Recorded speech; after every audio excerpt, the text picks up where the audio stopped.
करने वाली नवनीत राणा को अन्ना हजारे की तरफ से बड़ा तोहफा से कम नहीं मिला। मोदी अमित शाह के बाद, देवेंद्र फडणवीस के बाद सपोर्ट अन्ना हजारे का खुलकर उन्हें मिला है। नवनीत राणा कहती है कि मैं फाइटर हूं, मैं कमजोर नहीं हूं।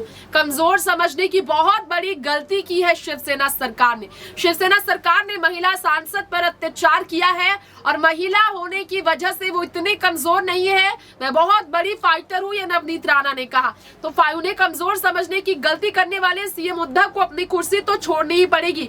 इस बीच आपको बता दें कि अन्ना हजारे, जी हाँ, अन्ना हजारे ने बड़ी धमकी दे दी है अब सीएम उद्धव को, महाराष्ट्र की सरकार को, जिससे अब जो है सो अन्ना हजारे का ये फैसला बहुत ही बड़ा हंगामा मचाने वाला है। नमस्कार, आप देख रहे हैं नेक्स्ट 9 न्यूज। स्वागत है आप सबका दर्शकों हमारे चैनल में। एक बार फिर से मैं आप सबकी होस्ट तृप्ति हाजिर हूं लेकर आप सबके बीच बड़ी खबर।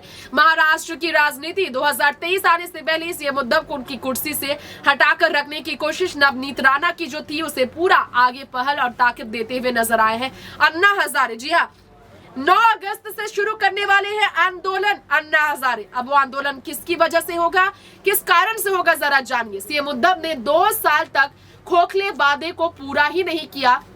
वादे उनके खोखले थे, झूठे वादे करने वाले सीएम उद्धव झूठे हैं, ये साबित कर रहे हैं अन्ना हजारे। कहते हैं कि लोकायुक्त कानून लाने का उन्होंने सिर्फ और सिर्फ लालच दिया और वादा पूरा नहीं किया। बड़ी हुंकार उद्धव सरकार के खिलाफ अन्ना हजारे की सुनिए। 9 अगस्त से आंदोलन रालेगढ़ सिद्धि से शुरू करने वाले हैं अन्ना हजारे और 2 दिन पहले कार्यकर्ताओं के साथ अन्ना हजारे ने इसे लेकर बैठक भी की थी। मांग है उनकी महाराष्ट्र में लोकायुक्त कानून लाया जाए। अन्ना हजारे मंत्री के सरकार के मंत्री को लेकर भ्रष्टाचार मुक्त हो मंत्री, ये उनका कहना है।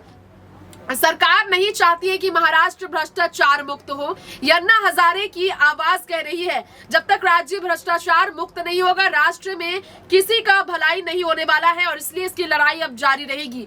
एक लड़ाई देश के दुश्मनों के साथ लड़ी और दूसरी लड़ाई देश में छिपे दुश्मनों से लड़नी है। तो सीएम उद्धव को दुश्मन कह रहे हैं अन्ना हजारे। सवाल ये भी खड़ा होता है, बड़ा झटका तो शरद पवार को भी लगा होगा ये सुनकर, बिल्कुल, क्योंकि शरद पवार का सपोर्ट सीएम उद्धव के साथ खड़ा है। 9 अगस्त से महाराष्ट्र से लोकायुक्त कानून लागू होने की मांग को लेकर अन्ना हजारे रालेगढ़ सिद्धि में आंदोलन शुरू करने जा रहे हैं।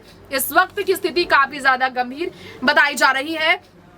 आप सबको बता दें कि महाराष्ट्र में इस कानून लगाने की मांग साल 2016 में अन्ना हजारे ने रालेगढ़ सिद्धि में 8 दिन तक अनशन करके किया था, लेकिन देवेंद्र फडणवीस ने अन्ना का अनशन तुड़वाने के लिए अन्ना की सभी शर्तों को मानकर लोकायुक्त कानून बनाने के लिए एक कमेटी गठित की और 5 अन्ना हजारे की 5 सदस्यों वाली टीम गठित की गई, लेकिन इसे पहल नहीं दिया सीएम उद्धव की तरफ से, जिसके कारण कहीं ना कहीं काफी ज्यादा नाराज अन्ना हजारे नजर आ रहे। लोकायुक्त कानून का ड्राफ्ट जो तैयार किया गया था उद्धव सरकार के आने के बाद, महाराष्ट्र की सत्ता जब उद्धव सरकार के हाथ में आई, उसके बाद ठाकरे सरकार की ओर से जवाब ही नहीं मिला।